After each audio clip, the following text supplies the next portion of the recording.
শিবিরের secretary general বলেছিল জামাত অন্তত 160টি আসন পাবে, আবার এনসিপি নেতা নাসিরউদ্দিন পাটোয়ারি বলছে তারা 150 আসন পাবে। যদি আগে 300 আসনের কথা বলেছিল, এখন বলছে 150 আসন পাবে।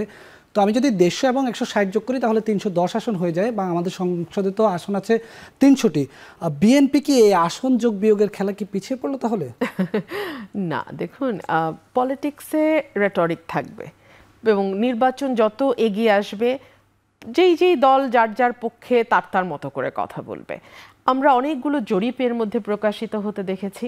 আপনারা লক্ষ্য করেছেন জরিপে যেই ফর্মুলাই ইউজ করা হোক না কেন বা যেই সংগঠনেরই জরিপ হোক না কেন, বিএনপি অনেক ব্যবধানে এগিয়ে আছে। সো এটা আসলে আমাদের আসন নিয়ে বা এতগুলো আসন আমরা পেতে যাচ্ছি এটা বলবার কোনো অর্থ নাই। 41% বনাম 31%, 41% অনেক ব্যবধান, অনেক ব্যবধান। কারণ আপনি যেই ব্যবধানে ছিল আগে সেখান থেকে মনে হচ্ছে না ব্যবধান কমে এসছে। আপনি যদি ব্যবধান কমে এসছে, নিশ্চয়ই ব্যবধান কমে এসছে।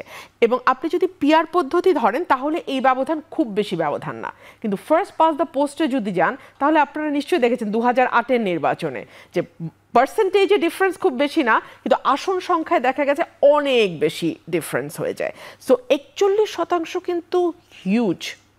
এত বেশি মানে পপুলার ভোট কিন্তু অতীতে অন্য কোনো বড় দলের মধ্যে আমরা খুব বেশি দেখি না। শুধু 8-এ বোধহয় হ্যাঁ ওটা ছিল আপনার কি বলে আওয়ামী লীগ, কিন্তু এর আগে এরকম হয়নি। সো সেই দিক থেকে আপনি যদি বিবেচনা করেন আওয়ামী লীগ তো এই মুহূর্তে মাঠে নাই, কিন্তু আওয়ামী লীগের ভোটটা তো কোনো না কোনো পক্ষের কাছে যাবে। একটা অংশ কোথাও যাবে না ফর শিওর, তারা নৌকা ছাড়া আর কোনো প্রতীকেই ভোট দেবেন না।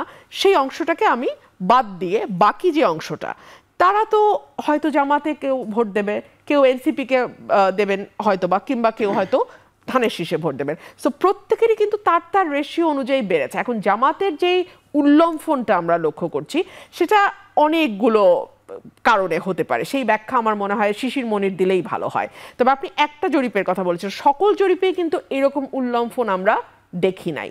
কারণ একটা জরিপ অনেক কিছুর উপর নির্ভর করে, আপনি কোন এলাকায় সেই জরিপটি করছেন বা কোন বয়সের মানুষের মধ্যে জরিপ হচ্ছে, আপনি গ্রামে করছেন না শহরে করছেন সেটারও একটা প্রভাব আছে। সো শিক্ষিত মানুষ নাকি কম শিক্ষিত মানুষের উপর জরিপ চালাচ্ছেন সেটার একটা প্রভাব আছে।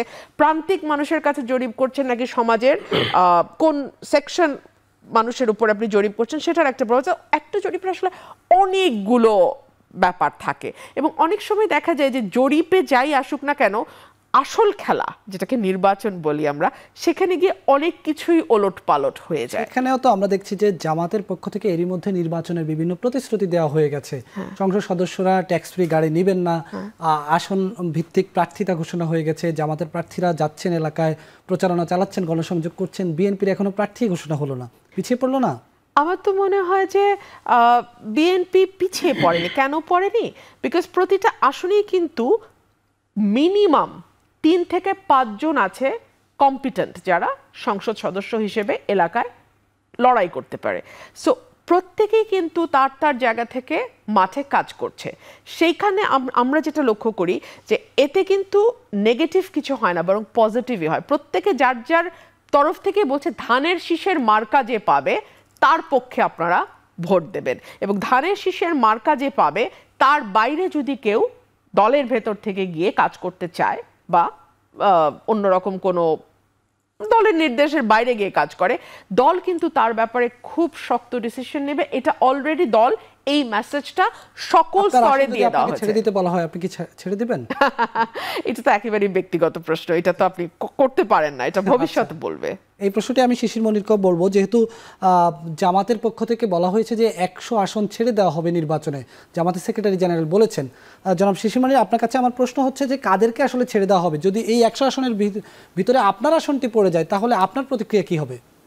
অফকোর্স, যদি আবার আসন এই জোটগত কারণে ছেড়ে দিতে হয় আমার কোনো আপত্তি থাকবে না, এবং আমি হ্যাপিলি তাতে এগ্রি করে যাব। এবং দলগতভাবে যেটা সিদ্ধান্ত নিবে অবশ্যই আমি সিদ্ধান্তের সাথে একমত পোষণ করব।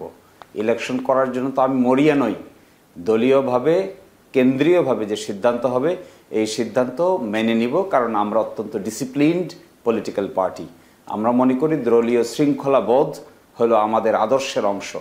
সুতরাং কোনোভাবেই কোনো কারণেই কখনোই আমরা দলীয় শৃঙ্খলার বাইরে এক বিন্দু পরিমাণও যাব না। 100 আসন কাদেরকে দেওয়া হবে?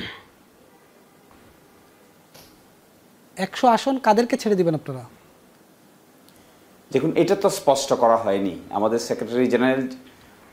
যে সেক্রেটারি জেনারেল বলেছেন যে 100 কারা কারা শেষ পর্যন্ত জোটে থাকবে, এটা তো এখনো সুনির্দিষ্টভাবে স্পষ্ট হয়নি।